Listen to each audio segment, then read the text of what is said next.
I'm so happy to be here. I was telling my friend Harriet that this was my dream church.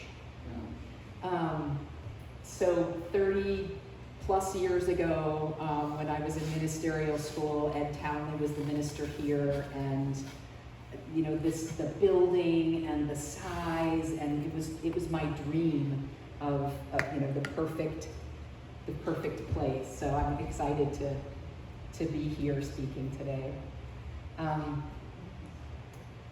You are here in a body to learn the balance of your unique individuality and the divine spark that guides you. Plato used the term techne biou. It's in Latin, so I have to remember how to pronounce it. Techne biou, which means the craft of life. Navigating this life that you're in is an art form that only you, in this body, in this experience, can learn how to navigate. We can't have that directed towards us. We have to find the path, like Phoenix, on our own. I just did 1 second hot mic here.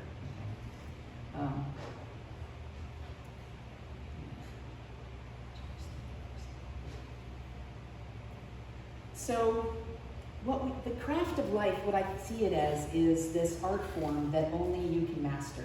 And we take all of what is unique in us, in this life that we have created. Here we are, we've lived so many years, we've experienced things. And taking that inner guidance, the direction for your soul, as well as using your free will to choose the path that you take. All of your ancestors lived their lives to create a world that was perfect for you to exist in. All of that history, all of that activity brought you to this moment. And there has never been, in the entire history of the world, anyone with your exact skills, your talents, your interests, and your experiences. So the craft of life is using all of that. We call that your soul print, all the things that make up you as an individual. And how do we use our soul print? How do we use our uniqueness with that divine guidance and our free will to choose the path that we take? So part of this human journey is to discover what you were born to do, and all of the aspects that make up you. And some of those were painful. Some of those were difficult or embarrassing. But when we use all of that, because all of that has brought you to this moment, to who you are today. So we can always gain gifts from whatever we've experienced. We can learn the lessons from the hero's journey. So in the hero's journey, the hero goes out, has this terrible adventures and life, struggle, and comes back a different person. So we are changed through the act of living. And we can gain wisdom from, looking back at what that experience was. How did it change me? We gain confidence, we gain empathy, we gain strength and faith.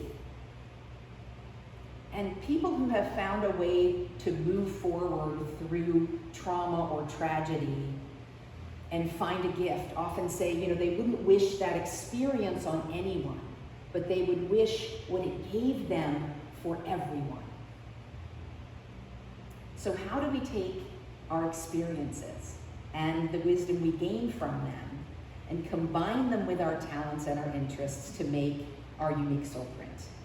We all have that urge inside us to be more, to do more, to make our imprint on the world. We want to make a difference. We want to help others. So we are constantly co-creating with the divine, whether that's consciously or unconsciously, with what we think and what we feel. with those energies, where our mindset is, what we're focusing on, we are telling the universe, this is what I want. So how do we use the experiences that we have and our talents to say, this is what we want, consciously? So to master the craft of life, we begin to co-create with the divine.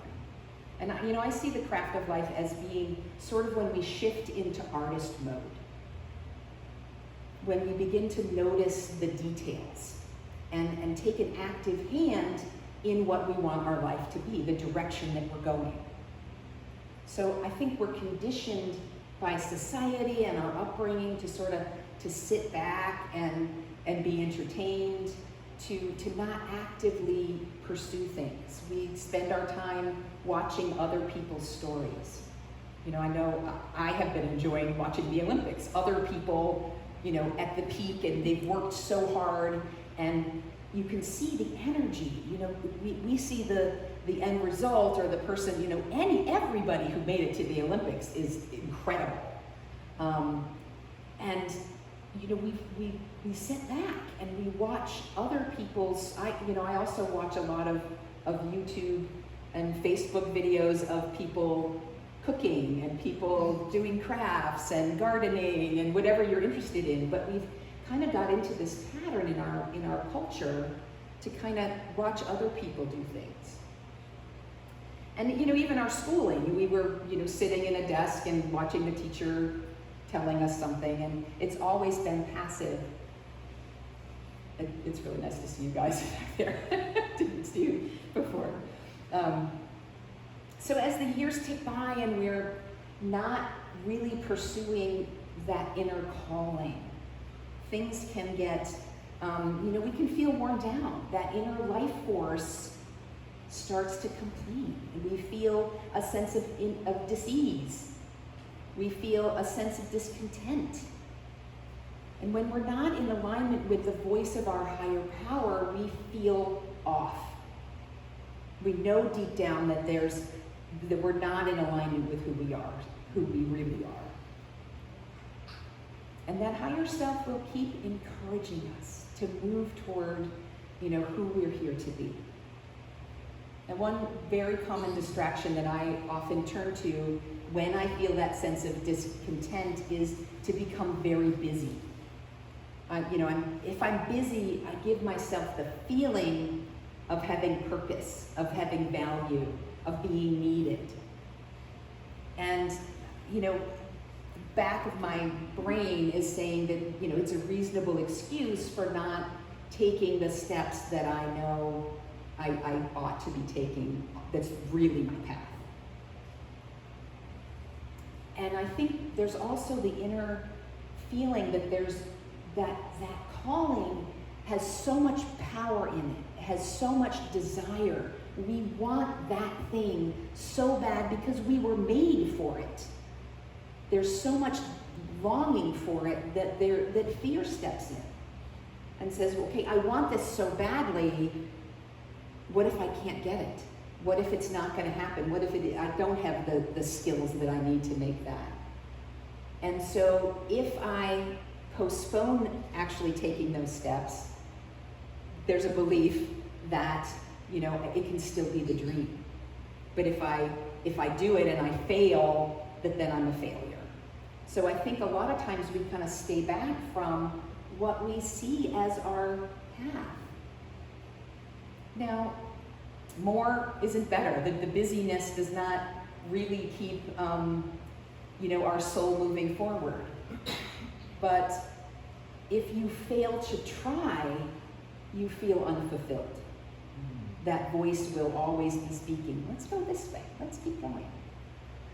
So how do we know which path to take? How do we know what steps to move forward towards? And the thing is, we have a direct communication that we take with us everywhere we go, and that is that inner guidance.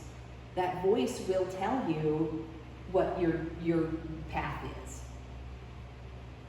So we're given this urge within us, this calling, and we're also given free will to choose how we respond to it. So you'll know what that path is by where your interests lie. It will pull on your experiences and your talents. You'll be guided to opportunities. And you'll progress, as you progress towards it, the thing is it becomes more and more clear. Like as in the song, as you take that one step, the next step will be revealed and the path unfolds before you. And the great thing is that the more in harmony you are with your purpose, the easier things get. The happier you feel, the healthier you become. And the craft of life is balancing the listening of that inner higher power, that voice, and deciding, using our free will, deciding what direction is right for you, for this being right now. So when we allow that creativity to flow, we are guided to the next step and the next step. And the exciting thing is that the dream changes as you move forward. 4 years ago, my husband Jim and I did a visioning for our dream home. And we wanted some property. He was working remotely so we could move outside of town, which was exciting. So we had this vision, really clear of what we wanted. And almost 2.5 years ago, we found that dream home and we moved there. And it was so much greater than we had ever possibly imagined. It was a bigger dream than we even were dreaming. And since we moved there, we feel we have 13 acres of mostly old growth forest and a beautiful lodge, amazingly crafted home. And being on this property, we felt we needed to share it. We needed to be stewards. We needed to bring people to our property. So, the dream was the home. And we got the home and the property, and then the dream evolves. So as one step completes, a new one opens. And in the last 2 years, we've had multiple retreats there. Some I have held, other people have used our space to have retreats. We have campers there every weekend. We're having an adult summer camp next weekend, which you're welcome to come to if you like camping. But it's evolving. We have work exchange students that live with us for 2 weeks to a month, constantly rotating. We have a woman from Sweden and a woman from France right now living with us, and it's just, it's like a community that's happening. But I never would have dreamed that dream. You have to take the step at a time as we unfold what life offers.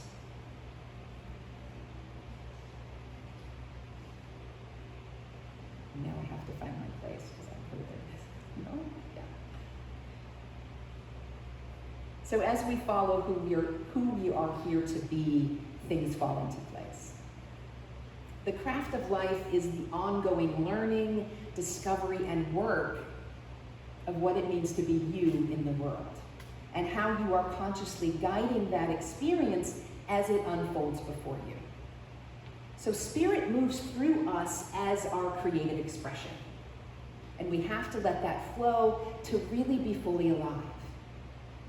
And the creative process has to happen in the present moment. God is only in the now. And the nice thing about that is that all of our past mistakes, all of those things that we would really like to leave behind, don't matter except for the fact that they made who you are right now. So as we move forward in this now, there is only now. And the other thing that's exciting about the now is that fear can't exist in the now. So we have this fear, but the fear is about the future. We have regrets from the past, we have fear from the future, and now is where God exists. So if we continue to create from the present moment, in the now, that's where the magic happens. So God is this creative substance, the creative substance of the universe. And our unique makeup was made so that we could influence the world in the way that only we can influence the world. We are, I like to say, the hands and feet of God. We are the active action makers of the divine. Now, God doesn't, the way God works in this realm, God doesn't just, appear things. It has to be made by a being with a physical body. So that's what we're here for. And we're here in a body to bring things that only we can bring. And the creative energy that flows through you is going to be different than this musician, right? So I like to speak, and he writes music. And that creative energy is going to speak through you in your unique way. We receive insights based on our unique situation, our history, and how receptive we are.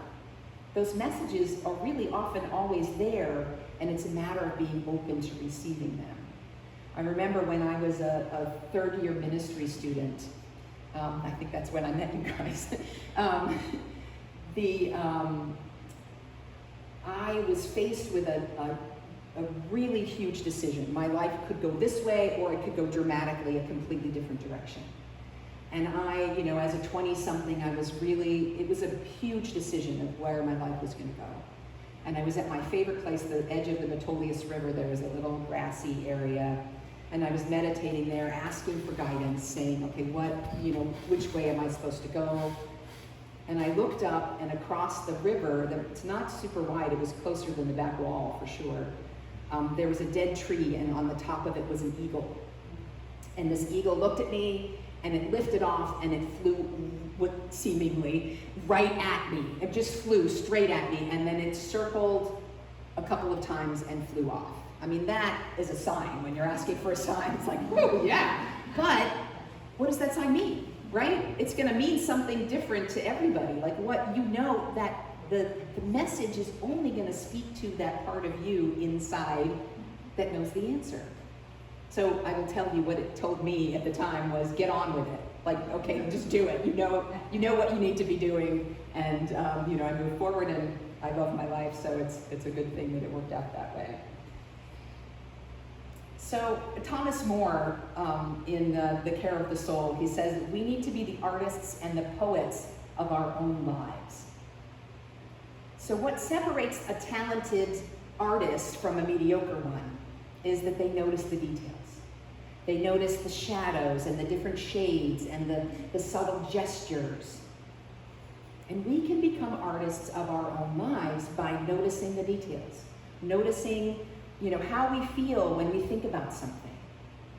What's happening in our surrounding? Who's standing in line with us at the grocery store?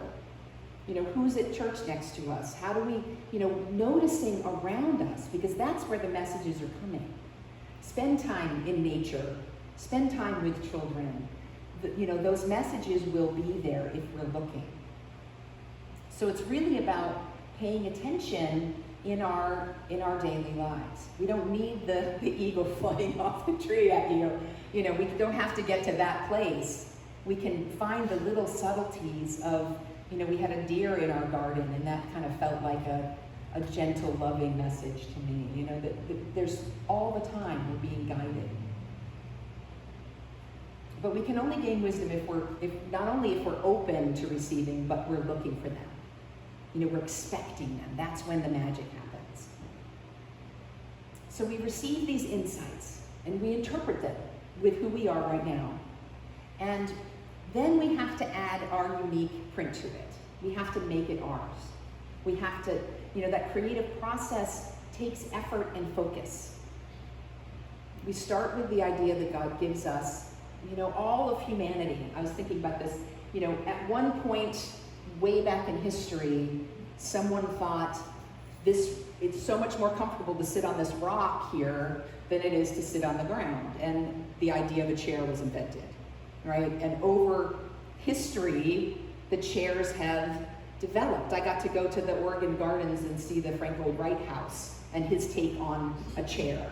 But every chair that's ever been designed or made has that unique person's take on it. And maybe they studied chairs from someone else, or maybe that, we get these inspirations, And it's not stealing when you get inspired by the way something is and you want to put your take on it, right? It's just adding to the world. And that's what, we're not starting from scratch. We're starting from building on all of our experiences and all of how we've learned from our life. We put our personal spin on it. And you can feel the difference, when something has your creative energy in it, right? There's a sense of pride, there's a sense of satisfaction and energy behind it. There's been a lot of discussion about, children who get awards for just being on the team and not really participating. So when you put your creative energy in it, you know it. That we don't need an award because you know that I worked really hard on this and I'm proud of the results. When we put our creative touch on things, that flow feeds our soul like oxygen or rain in the desert. It brings life. So we've been born into this life with free will. And I can choose to make the choices that lift me up or keep me stuck. And the universe, is not really concerned of the choices that I make. It knows that we will all eventually get there. I was glad to hear you guys are doing a Course in Miracles thing, because that's basically the concept of that. Eventually we will all get there. So it's okay, as we take this path, this journey that we're on. We're all striving, and however it works out is all right. So God manifests itself in the world through our actions. We are the creative force of the physical world. But unlike animals, we were not made to live out of instincts. So, a robin is born knowing how to build a robin's nest, knows how to hunt for robin's food or sing the love song of a robin. But we are born mostly void of the knowledge of our species. We have to be taught it. But free will can only work if it's fully given. We are not automatons. So an animal that kills, even if it's a fight for territory, isn't evil. It's just doing what it's supposed to do. They are run by instincts. You put a laser pointer on the ground for a cat and they really literally cannot help themselves. It happens, right? And we, without consciously choosing our path, we can get into that dragged down by society's beliefs, by the fears and limiting thoughts of humanity as a whole. And we can't function in the freedom that's our birthright when we're in that space. And those limitations act almost like the instincts of the laser pointer. We just we're living in this world and this is what we got. But here we are in a New Thought church. We know that the divine is moving through us at every moment, creating whatever it is that we desire, healing us, bringing us, abundance, whatever we need. And we are creating all the time.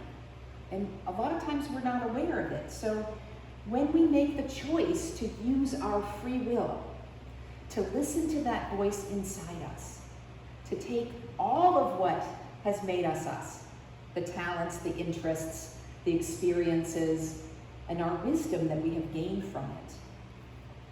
And we use that free will to consciously leave behind the fears of the world and say, yes, I am going to move forward in my life in this way. That is the craft of life. Let's see this. So I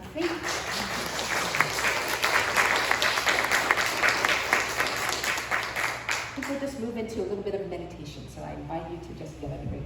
Or you were going to, I thought maybe you were doing it. Okay, that's good, yeah. So clear your laps and uncross your legs and get in a place, take a few breaths, and just breathe into the idea of the craft of life.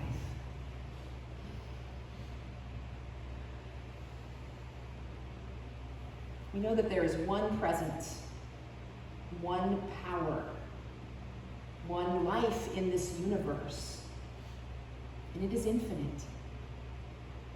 And we are created out of this life, created out of this creative substance, this life force energy. And as we open our minds and our hearts to really feeling that guidance, we are connected to that source at every moment.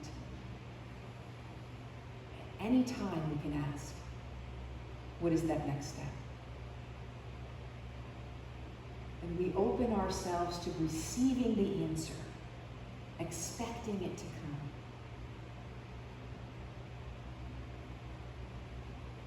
And in this peace, we can know that we are fully supported. The divine wants us to succeed, wants us to be here, living the life that we are meant to live. And in this, we can feel a deep sense of gratitude for that caring, for that love and that support. So we say thank you.